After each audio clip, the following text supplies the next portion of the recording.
Começa agora para todo o Brasil, IFA, por uma cultura de paz, com Ifá Daió, Adeto Yangã e Levoiba.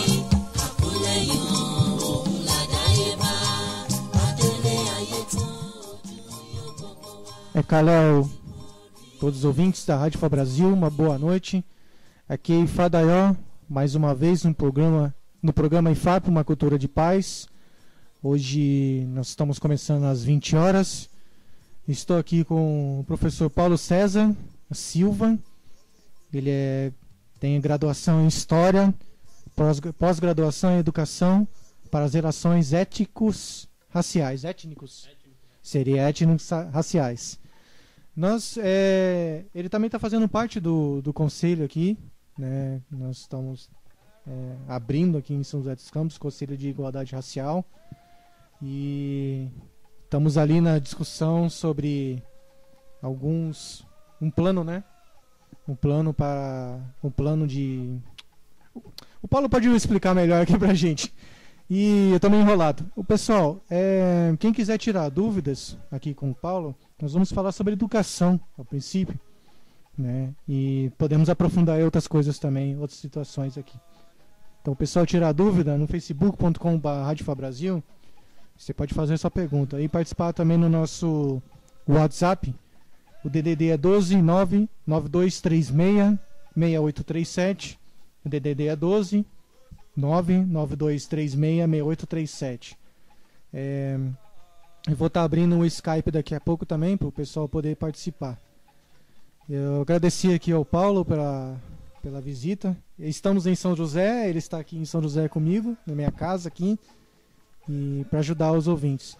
Os ouvintes também que tá aí nos Estados Unidos nos escutando também, muito obrigado pela audiência. Os brasileiros, os espanhóis, os uruguaios que ficam nos escutando diretamente aqui na rádio, ok? Paulo, obrigado. E gostaria que você falasse um pouquinho mais sobre a sua carreira pra gente, por favor. Boa noite a todas, boa noite a todos. Obrigado, Alessandro, pela oportunidade de falar aqui com vocês, né? Conhecer também essa cultura, essa religião, né? Que para mim era realmente uma novidade, né? Conheci o Alessandro no Conselho Municipal de Promoção de Igualdade Racial, que o Alessandro estava falando logo no começo, e ali nós estamos discutindo o plano de promoção de igualdade racial do município de São José dos Campos. Falar um pouco da minha história, como que eu cheguei a essa discussão, como que eu cheguei a a ideia de discutir a questão da igualdade racial, não só no município de São José dos Campos, mas não só na educação também, mas em outros aspectos. Sou graduado em História, né, me formei em 2003 na faculdade da Unesp de Assis, em São Paulo, e fiz pós-graduação nas relações étnico-raciais, né, um curso basicamente voltado para as relações dentro da escola. Não só a questão das relações interpessoais, mas principalmente o entendimento da importância desse debate sobre questões étnico-raciais, a questão racial, não só também a questão racial, uma questão de gênero, a questão da orientação sexual, a questão da diversidade do modo geral, no âmbito escolar, como disciplina, como a importância disso para o dia a dia da escola. E não só por conta da formação, mas por conta do interesse, da preocupação sobre essa temática, que é muito importante, porém muitas vezes relegada a segundo ou terceiro plano nas discussões políticas no Brasil. Algo que me move, né, é essa discussão, conhecer novas pessoas, participar das discussões públicas a esse respeito. E acho que hoje é mais uma oportunidade de mostrar um pouco o meu pensamento, né, do que eu defendo, e ir para o debate, né? Acho que a ideia é sempre o debate. A conversa é sempre a melhor maneira de resolver qualquer tipo de problema. Ok, Paulo. Primeiramente, eu gostaria que você nos dissesse a respeito do seu conhecimento, se governo federal, estadual, municipal, eles realmente estão contribuindo para o ensino nas escolas, e como é que está sendo o treinamento para os professores nas escolas? Essa é a primeira pergunta. A gente tem que dividir exatamente as três instâncias governamentais, né, e as ações e práticas de cada uma dessas instâncias, né, do governo federal, governo estadual e governo municipal. Na verdade, a questão da discussão étnico-racial, ela sempre foi premente, ela sempre foi extremamente importante, mas apenas em 2003, logo uma das primeiras decisões do ex-presidente Lula, que foi criar a Lei 10.639, né, de 2003, que obriga, né, na verdade, é uma alteração da LDB, que cria a obrigatoriedade do ensino da história da África e afro-brasileira na educação brasileira. Essa lei ela foi renovada em 2008, né, a 11.645, que além da cultura africana e afro-brasileira, também coloca a cultura indígena, a história da cultura indígena, como fonte importante de informação.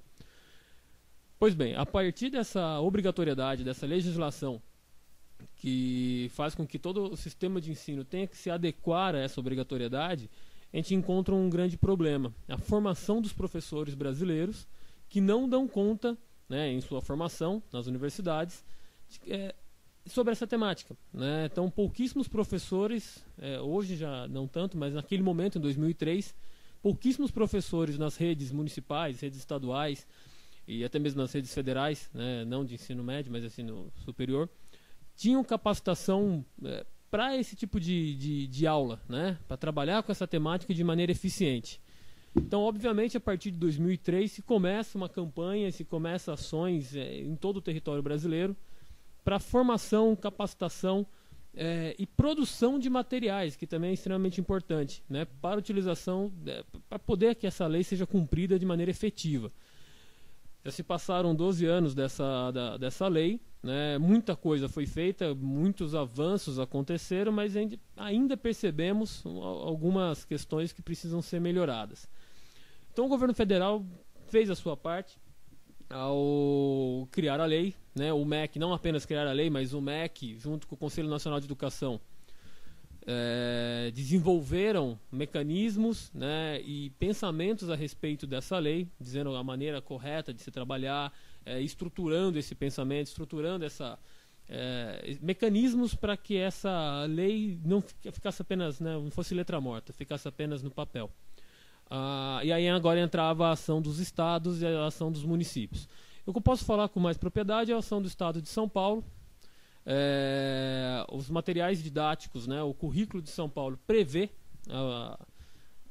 essa temática no currículo, mesmo por causa da obrigatoriedade, mas ainda vemos um grande abismo, na verdade, né, uma grande diferença entre a obrigatoriedade e uma produção de materiais para a prática disso em sala de aula, porque ainda encontramos muitos professores que não foram capacitados para tratar desse tema.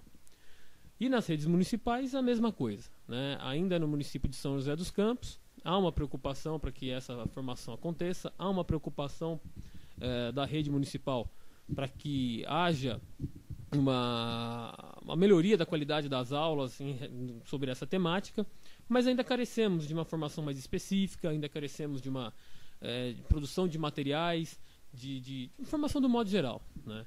Acho que durante a conversa a gente vai explicitando melhor tudo isso. Tá bem, obrigado ao Fábio, que está aqui com a gente ao vivo. E mais uma vez repetindo, o pessoal que está nos escutando aí, pode fazer a sua participação, mandando uma mensagem, também no privado aí na Rádio IFA Brasil. E em relação ao ensino público de São José dos Campos, você que é professor de história, você poderia falar para as pessoas o que você ensina sobre história africana, por exemplo? Se você ensina história africana para as crianças, adolescentes, enfim. Como professor, acho que não só pela obrigatoriedade, né, mas também como uma bandeira que tenho como pessoal. E é claro que minhas aulas sobre África melhoraram muito após a minha pós-graduação sobre esse tema, que não é especificamente sobre história africana, mas me abriu, não a questão do conteúdo, porque o conteúdo para o professor é algo que ele se supera a partir de uma pesquisa, a partir de uma leitura de um livro, mas é muito mais o método, né? Como pensar esse assunto. Antes de falar como é a minha prática, um dos problemas que nós encontramos na questão da formação dos professores e de como os materiais didáticos estão sendo produzidos atualmente, isso é a minha opinião, a minha percepção desses materiais didáticos, é que a história da África ou a história de outros povos, eles são apartados de uma história tida como geral. Eles são colocados como apenas capítulos. Então é como se nós parássemos o tempo, agora vamos estudar a história da África e depois a gente volta para o tempo. Então é como se fosse algo exótico, é como se fosse algo separado do restante do mundo. É como se ele não tivesse tanta importância. Então entraria muito mais uma coisa do exotismo. Olha que diferente, olha que coisa nova, né? Isso é um problema, e não apenas para a cultura africana. Para a cultura indígena, para a cultura oriental, para qualquer cultura que não seja a hegemônica, né? E aqui no Brasil, apesar da nossa miscigenação, apesar de toda a nossa mistura étnica, nosso modelo hegemônico é o modelo branco, cristão, heterossexual e masculino. Então, hoje os materiais didáticos colocam a história da África e de outros povos como se fosse apenas um adendo. Minha aula de história sempre foi assim, né, até fazer esse curso. Minha formação na graduação sobre história da África foi inexistente, mesmo porque eu me formei no mesmo ano onde essa lei foi sancionada pelo presidente Lula. Portanto, a minha faculdade não teve tempo, né, não teve condições de se atualizar. Portanto, a partir da minha formação, a minha prática em sala de aula com a cultura africana não era de simplesmente parar ao meu conteúdo, ou parar no tempo e falar da história da África. Em todos os conteúdos que fossem possíveis, em todos os conteúdos, né, que se trabalha, a questão da interdisciplinaridade ali, né, você associar todo esse conteúdo com a possibilidade de discutir a história da África. Um exemplo, quando se trata de qualquer questão política brasileira no período monárquico, a relação dessa questão política no período monárquico com a cultura e com a população negra brasileira naquele momento. Não apenas colocar o negro como um escravo, porque os livros de história, né, a história tradicional que nós temos, a figura do negro é apenas retratada como um escravo, mas não a sua participação cultural, os seus conhecimentos trazidos da África. Então, é colocar a cultura africana e a de outros povos, né?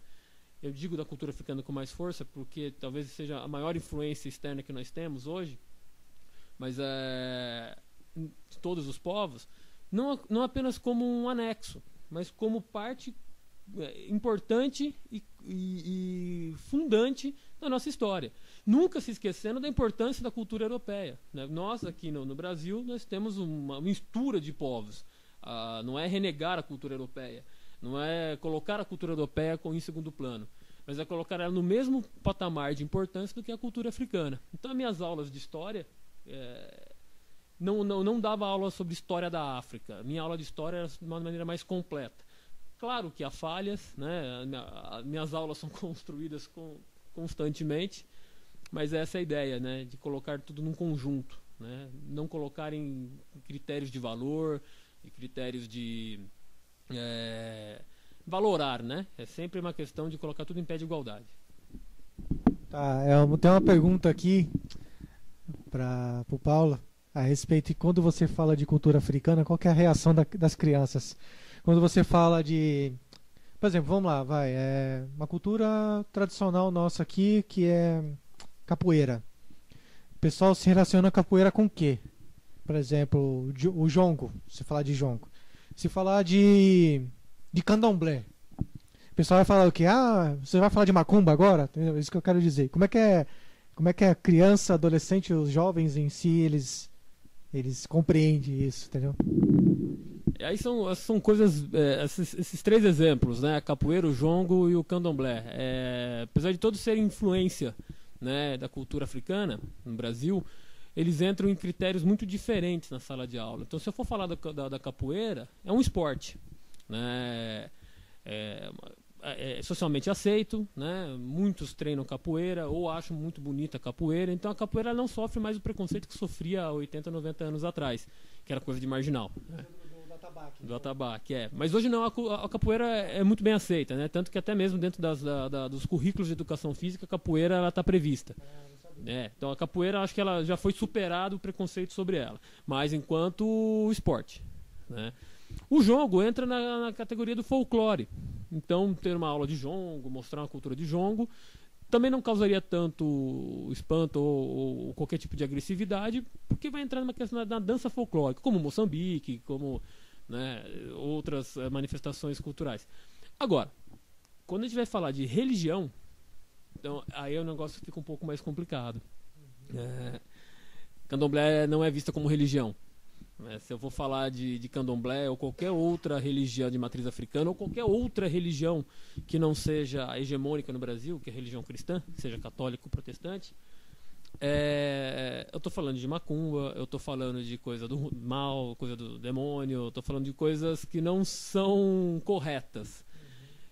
Mas também tem um outro lado, né, que não vou dizer que é surpreendente, mas que acaba mostrando uma realidade.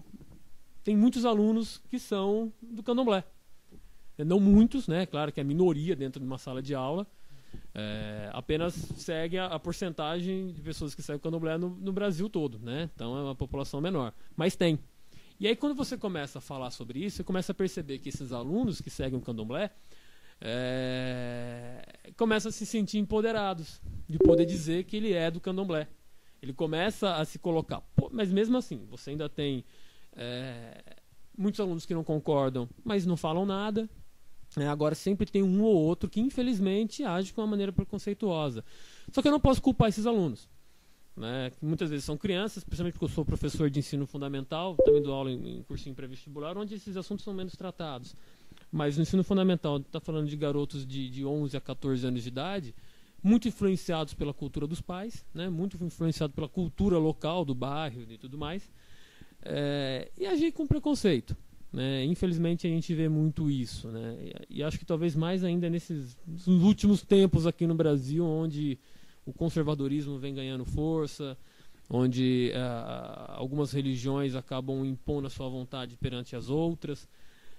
É um pouco difícil, né? Realmente é difícil, mas vai do professor, vai da vontade não só do professor, mas desses atores públicos, de não enfraquecerem perante a discussão, né? Não perderem a linha e não arrefecerem mesmo. Ir por debate e discutir. Mesmo que seja uma questão religiosa e que haja um fundamentalismo por trás de tudo isso. Tá certo. Tem uma pergunta do Fábio aqui de Guarulhos. Existe algum curso ou site de apoio ao professor? Ou cada um tem que correr atrás do seu próprio material nos cadernos do estado, sítio... história, vamos lá. Existe algum curso ou site de apoio ao professor ou cada um tem que correr atrás do seu próprio material? Não, existem vários portais, principalmente o MEC é um dos maiores divulgadores de materiais didáticos, de informações, não só a respeito da cultura africana, cultura indígena, mas de todos os assuntos, né? Tem o portal do professor que é vinculado ao MEC, onde você tem, além dos conteúdos, né, materiais didáticos disponíveis, você também tem sequências didáticas, tem objetos de aprendizagem. Então, o professor ele não está sozinho, né? O professor ele não está isolado na sua ação. Há uma série de recursos, né, para que o professor possa recorrer. Só que a gente vai entender, são duas questões importantes aí. Primeiro, sim, há materiais didáticos disponíveis, principalmente na internet hoje, prontos e preparados para o professor. Mas só essa busca individual do professor, ela pode ser eficiente, né? Ela é necessária, mas ela não pode ser isolada.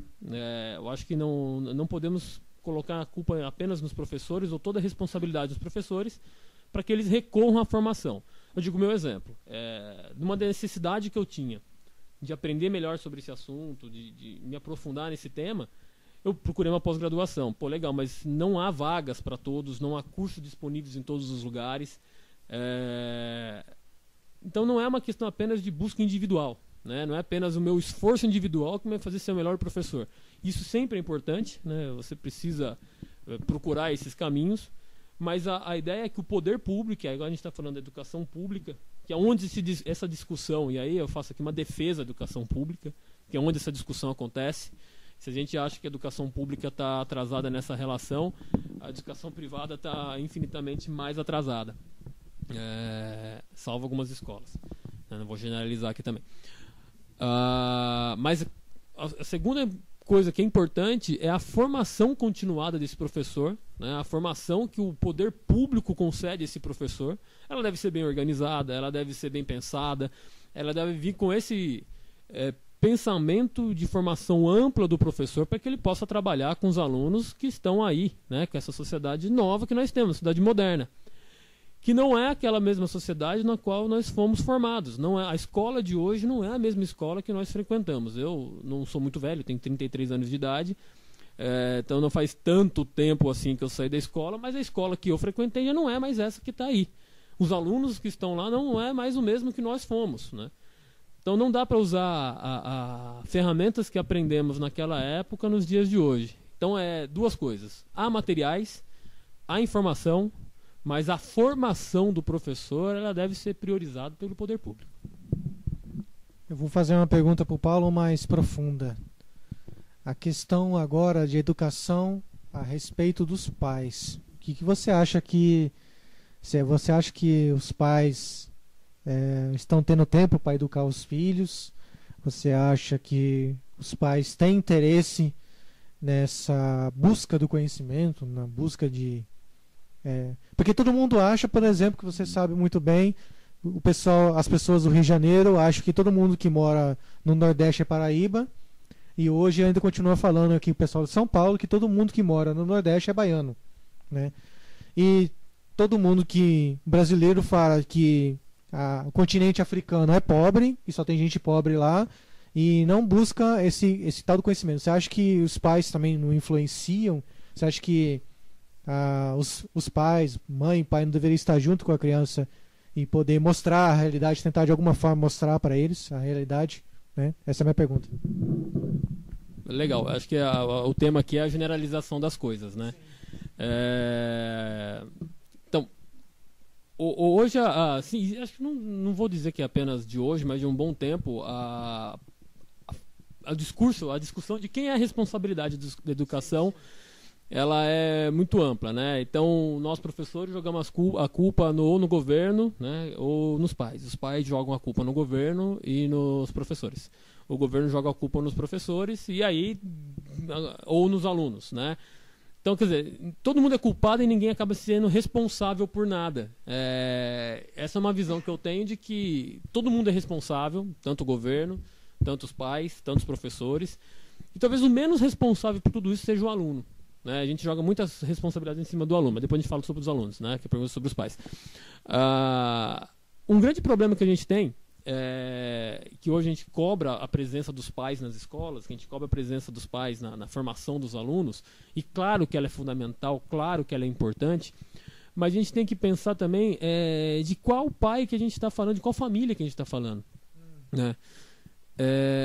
Boa parte dos alunos da rede pública, e claro, novamente, né, sem generalizar, que é um dos piores erros que a gente pode cometer, mas boa parte dos alunos que nós temos hoje na rede pública são filhos de pais que não frequentaram a escola, né?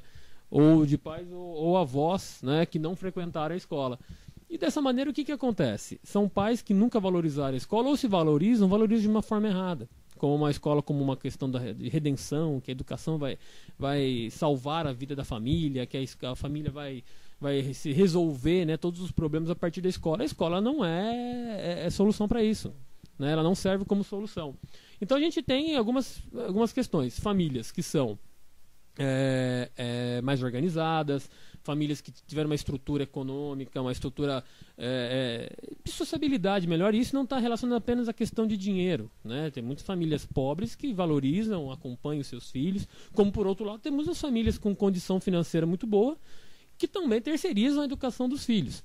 Então a questão não é só de questões financeiras apenas. Mas, voltando à questão das famílias que não têm condição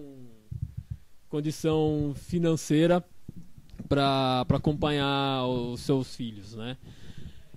Penso que esses pais, né? Penso que essa família que não acompanha os seus filhos por N fatores, porque trabalha o dia inteiro ou porque não sabe pegar, não sabe muitas vezes ler e escrever, como que vai cobrar de um aluno, como que vai cobrar do seu filho que ele tem um rendimento melhor na escola. Mas não podemos perder de vista a importância da junção, né? Trabalho dos professores, a família cada vez mais sendo atraída para a escola, que essa família também seja educada para acompanhar seus filhos, que o governo continue fazendo e melhorando as ações que possa para melhorar a educação, né? E aí só depois que a gente tiver todas essas condições, né? Uma família acompanhando, professores motivados e capacitados, um governo cumprindo com os seus compromissos, que a gente pode começar a falar dos alunos, né? Só depois de todos os adultos cumprirem o seu papel, que a gente pode cobrar alguma coisa da criança e do adolescente.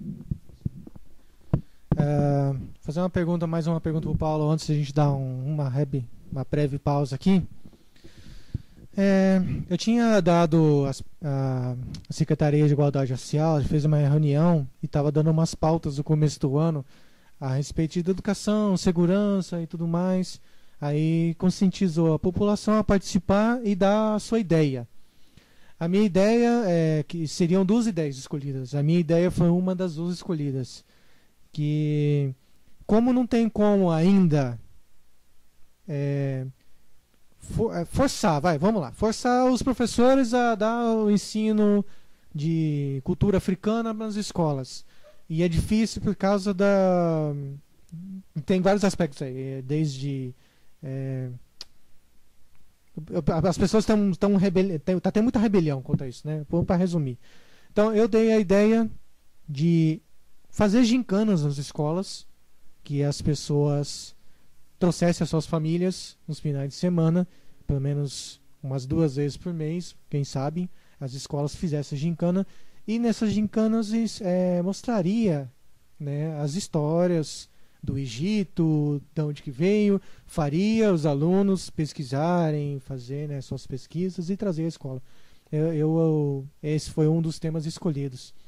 Mas eu não sei, não estou acompanhando, não sei, por exemplo, na sua escola isso está acontecendo. Porque quando eu estava estou na Matarazzo, essas gincanas tinham uma vez ao ano. E era assim, uma vez ao ano no mês todo. Então tinha que fazer maquete, né?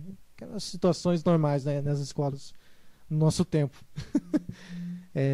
Então, o que a gente poderia fazer a respeito de poder influenciar o jovem, a criança, a poder pesquisar. O que você diria, por exemplo, tem muitos pais aqui que estão escutando a gente agora, por exemplo, o Fábio aqui é de Guarulhos, tem outras pessoas do Rio de Janeiro, tem vários lugares.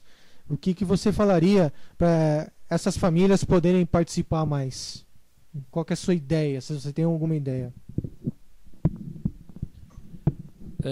Essa questão da participação da comunidade, da família na escola, ela já vem de algum tempo sendo discutida e várias ideias são colocadas, né, várias possibilidades são aventadas. Uma dos mecanismos mais eficientes de participação da família são os conselhos escolares, né? Os conselhos escolares, eles não apenas são espaços de conversa, mas são espaços de deliberação, ou seja, de decisão dentro da escola. A legislação brasileira prevê a administração da escola pela equipe gestora, né? Então é o corpo de diretores, né, diretoras, e o conselho escolar, que está no mesmo pé de igualdade em relação do poder. Então nenhuma decisão na escola é tomada sem o consentimento do conselho escolar.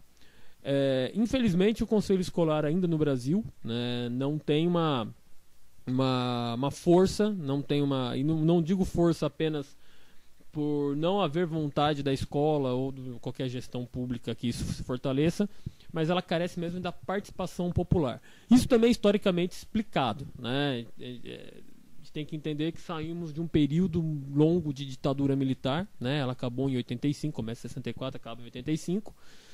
E não dá para simplesmente você cobrar da população brasileira, ou de qualquer população do mundo que tenha passado por isso, que imediatamente ao fim da ditadura militar todo mundo queira participar, né? Que todo mundo queira tomar decisão. Então a gente vem um histórico, e não só desse período da ditadura militar, mas de toda a formação da história brasileira, da sociedade brasileira, de uma característica de tutela, ou seja, de alguém nos concedendo benefícios pelo poder que essa pessoa tem. Então não era uma conquista de direitos. Ainda temos a falsa noção de que qualquer direito que a gente tenha, ele foi dado, né? E direito não se ganha, direito se conquista. A partir do momento que a gente tem essa noção da conquista dos direitos, a gente passa a participar mais. Então, infelizmente, alguns espaços eles ainda são considerados como direitos ganhos e não direitos conquistados. Cito aqui o exemplo do Conselho Municipal de Promoção da Igualdade Racial. Não foi o governo bonzinho que abriu o espaço para a discussão desse tema em São José dos Campos. Foi a partir de uma luta, um movimento, né, grande, de várias comunidades, vários grupos, né, de vários interesses para que isso acontecesse. A partir de agora, temos a responsabilidade de fazer esse conselho funcionar, fazer esse conselho crescer, mas sempre entendendo que ele é uma conquista de direito. E o conselho escolar é uma conquista, né? Sempre houve a necessidade de se chamar as pessoas para a escola, e que a comunidade decidisse sobre as coisas da escola. E não só apenas na pintura da escola, na compra de cortina, do que tipo de comida que vai ser dado na merenda, mas sobre a prática pedagógica. Isso que é o mais importante, que é a finalidade em si, né?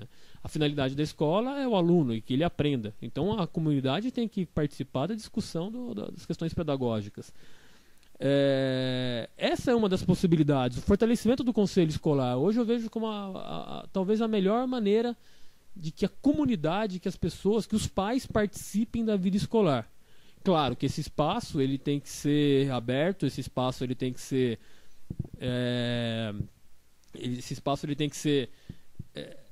eficiente, né? E que a comunidade que participe veja que as suas decisões, veja que as suas organizações estão surtindo efeito na escola. Claro que aqui existem várias outras possibilidades. A ideia de gincana que o Alessandro falou aqui, ele é muito interessante, né? E aí sempre, se for uma gincana temática, dependendo do tema, haverá enfrentamento, obviamente, né? Então, se você fazer uma gincana sobre cultura africana, obviamente a gente vai ter aí alguns problemas com alguns pais de alunos. Mas minha posição pessoal é que é o seguinte: sem debate e sem enfrentamento a gente não anda, né?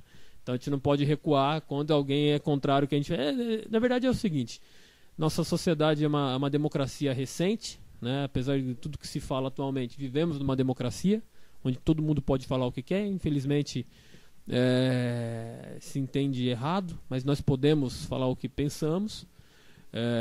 Claro, sempre tendo consciência de que a gente não pode agredir o outro, né? Ofender o outro, né? Nossas opiniões têm que ser pautadas em algum raciocínio, em alguma argumentação que não seja preconceituosa, racista ou nada do tipo, né?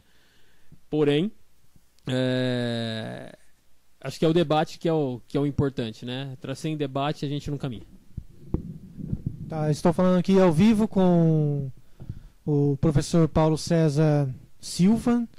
Ele tem graduação em História, pós-graduação em Educação para as Relações Étnicos Raciais. Agora eu falei certo. Se o pessoal tiver dúvidas, sugestões, www.radiofabrasil.com.br. Também aqui no Skype, Rádio IFA Espaço Brasil. Se coloca Rádio IFA Espaço Brasil, vão nos achar no Skype. Também temos aqui, tem bastante coisa aqui, o WhatsApp, que o pessoal está participando aqui, já deram uma dica. Eu não sei, vou conversar aqui com o professor Paulo.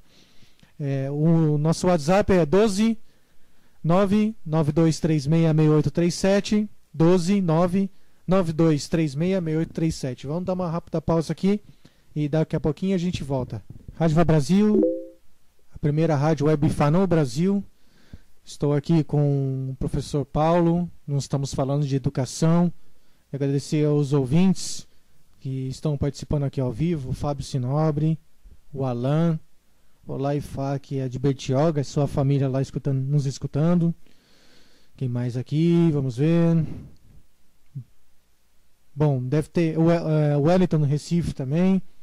O pessoal está discutindo muito aqui, só para o professor ter ideia aqui. Nesse sentido, no âmbito do ensino religioso, a aplicação da Lei 10.639 é quase improvável nessa disciplina, mas já melhorou. Ele quer dizer aqui que a luta das pessoas, né, os católicos, os evangélicos, ensino religioso continue sendo confessional, que é muito é muito mais fácil. E tem aqui pergunta do Fábio, vamos ver a pergunta do Fábio depois para ir na parte polêmica, que ele pergunta: hoje os cursos de formação de professor de história são obrigados a trabalhar esse tema? Esse tema já é recorrente em provas como Enem e vestibular? É a pergunta do Fábio de Guarulhos. Boa pergunta, Fábio. Desde 2003, né, com a aprovação da Lei 10.639, e depois de 2008, com a renovação dessa lei, que é 11.645, todos os cursos de formação de professores de história, e na verdade não é uma obrigatoriedade apenas do professor de história, né? Ele é uma obrigatoriedade para todas as disciplinas. Acaba que recai sobre mais os professores de história, para ser mais próxima, né? Até ser mais fácil para um professor de história trabalhar. Mais um exemplo: professor de português trabalha com literatura africana de língua portuguesa, né? O Minha Couto é um dos exemplos de escritores de língua portuguesa na África, né? Em Moçambique.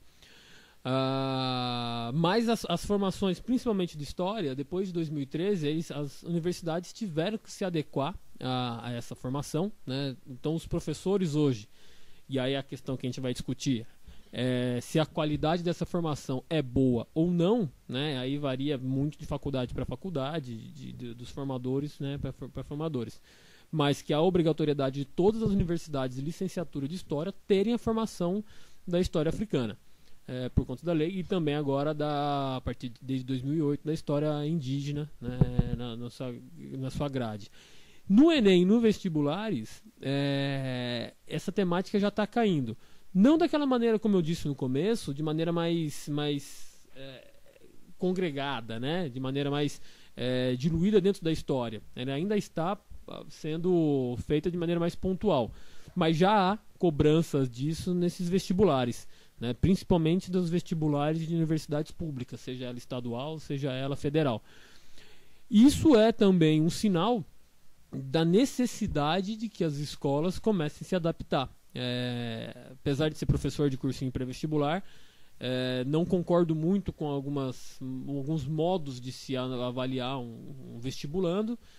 Porém, é um indicador, né? Se os vestibulares, que é uma meta, né, de muitos alunos no Brasil, começam a cobrar esse tipo de coisa, é porque a escola tem que se adequar a isso.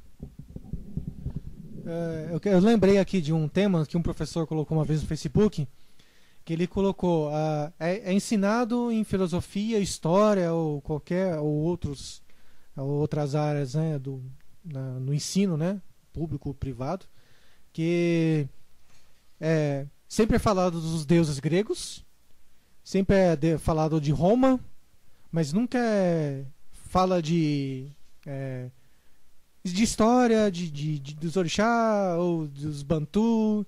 E ele quis mostrar que sempre dito de histórias dos brancos e é esquecido a história dos negros. Então nós vamos assim falar do racismo. Será que primeiro, o brasileiro é racista, mesmo com a maioria sendo de negros, né? E a sua opinião a respeito disso e a formação dos alunos quanto a isso, como é que eles atendem a essa palavra racismo, cor, credo, enfim. Eu acho que esse assunto aqui a gente ficaria mais um programa, ou 2 ou 3, discutindo, porque é um assunto bem extenso, polêmico e complexo, né? Acho que a gente não consegue discutir racismo em pouco tempo, mas é muito importante a gente sempre que possível tocar nesse assunto e começar essa luta, né, de combate ao racismo. Fazendo um breve histórico de como que o racismo ele é visto no Brasil, né? Então a gente tem nosso período colonial com a escravidão da população indígena. Pouco tempo depois, a população africana é trazida para o Brasil e é escravizada no nosso território. Então, por mais de 300 anos, essa população foi escravizada. Em 1888, com a abolição da escravidão, por lei, os negros passam a ser cidadãos de direito como todos os outros, mas a gente está falando a lei, né, a escrita. A partir desse momento, se cria uma falsa ideia de que o Brasil existia uma democracia racial. Democracia racial pelo fato de que a lei igualava a condição de negros e brancos. Diferentemente do que aconteceu nos Estados Unidos, quando da abolição da escravidão, a Constituição norte-americana previa que os negros tinham menos direitos que os brancos. Então não criou essa falsa relação de igualdade. Ruim também, não estou dizendo que nenhuma dessas situações é boa. Mas o problema dessa legislação no Brasil, que iguala a população negra e a população branca, né, no período do final da monarquia e no início da república, é que se cria a falsa impressão de que não havia mais desigualdade, que não havia mais racismo, que não havia mais preconceito do branco em relação ao negro, ou do branco em relação ao indígena, já em menor quantidade no Brasil, porque a grande maioria tinha sido exterminada. E durante todo esse tempo, até a década de 60, década de 70, se cria então a história de que o Brasil vivia uma democracia racial e que toda a desigualdade racial havia sido superada. E o Brasil passa a ser um exemplo para o mundo inteiro. O Brasil passa a ser um exemplo de como que um país que por mais de 300 anos houve um processo de escravidão e de exploração de um povo por outro, resolveu as suas mazelas sociais a partir de uma lei. E a ONU ficou extremamente intrigada com isso, né? Vamos proliferar essa situação do Brasil, vamos proliferar essa experiência brasileira. E uma equipe de intelectuais, né? Entre eles até mesmo brasileiro, um dos maiores sociólogos e antropólogos brasileiros, que é o Florestan Fernandes, foi analisar essa situação. E a conclusão que chegaram é muito simples, que essa democracia racial é um mito. Ela nunca existiu. Nunca houve igualdade entre brancos e negros no nosso país. Nunca houve qualquer tipo de possibilidade da população negra ter os mesmos direitos garantidos, por mais que por lei fossem, mas garantidos de fato no nosso território. Basta a gente ver os índices sociais da população branca e comparar com os índices sociais da população negra. Sendo que, se a lei é igual para todos, por que o índice de mortalidade na população negra é muito maior? Seja mortalidade infantil, por questões relacionadas à falta de alimentação adequada, acompanhamento médico adequado, a doenças relacionadas a saneamento básico inadequado, a mortalidade por conta da violência, né? A quantidade de jovens negros mortos todos os dias nas nossas cidades é um absurdo, não se compara à população branca. O acesso à educação é muito diferente, né? O acesso que a população branca tem, ela é diferente do acesso que a população negra tem. Claro que aqui a gente tem que fazer um recorte socioeconômico também, não é apenas uma questão de cor. Claro que ele é extremamente importante, esse recorte de raça-cor na educação, que basta ver nas escolas periféricas, que teoricamente tem as escolas mais complicadas, as escolas com menor qualidade. A maior parte da população é a população negra. Enquanto que nas escolas mais centrais, escolas mais estruturadas, boa parte dos alunos são brancos. Claro, eu estou generalizando aqui. Como eu disse, é uma discussão muito ampla, muito complexa, e acho que não é com pouco tempo que a gente discute. Quando a gente fala que o brasileiro é racista, de novo a gente entra na generalização, mas nós temos sim racismo no Brasil, ele existe, ele é real. Ele está estampado todos os dias na televisão, nos jornais, na educação, no atendimento que a população recebe nos hospitais, no atendimento que a população recebe em qualquer ambiente público ou particular. Basta a gente ver nos programas cômicos da televisão brasileira, o negro sempre é colocado de maneira estereotipada. Nas novelas, o negro é sempre estereotipado, né? Nas revistas, nos jornais, o negro é sempre estereotipado. Nós temos poucos exemplos na dramaturgia brasileira, na literatura brasileira, na produção brasileira, onde a figura do negro é colocada como principal, colocado como valorizada, a não ser quando é valorizado estereótipos. Eu lembro muito bem de uma novela chamada A Cor do Pecado, o nome já diz tudo, né? Quer dizer que então a cor da pele negra ela é relacionada ao pecado, à sensualidade, à sexualidade, e a atriz principal, uma negra, ela pobre, né? Então já começa por aí. Ela tem a sua redenção quando se apaixona por um homem branco rico. Então, e aí cantou-se em verso e prosa que essa foi a primeira novela onde teve uma protagonista negra. Mas qual a posição dela dentro do enredo? Isso é só um dos exemplos, né? A gente pode citar vários aqui. Então, a nossa mídia, ela é racista, a nossa mídia, ela esconde o racismo da realidade, nossos jornais, né, eles escondem o racismo, e a nossa educação, que eu acho que é o nosso tema aqui, ela também esconde o racismo, ela não discute o racismo na escola. E aí, pelo histórico de formação da educação brasileira, da constituição das políticas públicas de educação no Brasil, o racismo ele só foi simplesmente fortalecido. Pelo contrário, ele nunca foi combatido, né? Claro, desde 2003, ele coloca essa data como um marco, claro que ainda não se resolveu, longe de se resolver, mas foi um marco na história da educação brasileira e talvez da história do Brasil, onde se começa a pensar de fato, de maneira sistematizada e organizada, o combate ao racismo dentro das escolas. É um discurso, é uma fala que mexe muito comigo, que eu, né, acho que tenho muito a falar sobre isso. Posso até me equivocar às vezes, mas é uma bandeira de luta, né, o combate ao racismo no Brasil. Ok, Paulo. Vou agradecer ao Paulo que falou muito bem aqui para nós. Acho que o programa foi muito bom. O pessoal com certeza vai falar muito depois aqui. Os que não escutaram hoje vai ter a reprise no YouTube, tá? Então eu falei com o professor Paulo César Silva, muito obrigado pela sua participação. Dá suas palavras finais para todos aqui da Rádio Fá Brasil, por favor. Muito obrigado pela audiência, muito obrigado por essa experiência, né? Eu digo aqui a primeira vez que eu participo de um programa dessa maneira, né? Eu participo de uma conversa dessa maneira. A princípio um pouco tenso e depois você começa a se soltar, né? E se não cortar, eu não paro de falar. Mas o que eu acho que talvez se fosse um recado, né? Uma mensagem, qualquer coisa do tipo, eu acho que a resistência, né? Temos que ter resistência. Nesse momento de trevas que se aproxima, a gente tem que ter resistência e muita força para lutar contra esse retrocesso que se apresenta no país.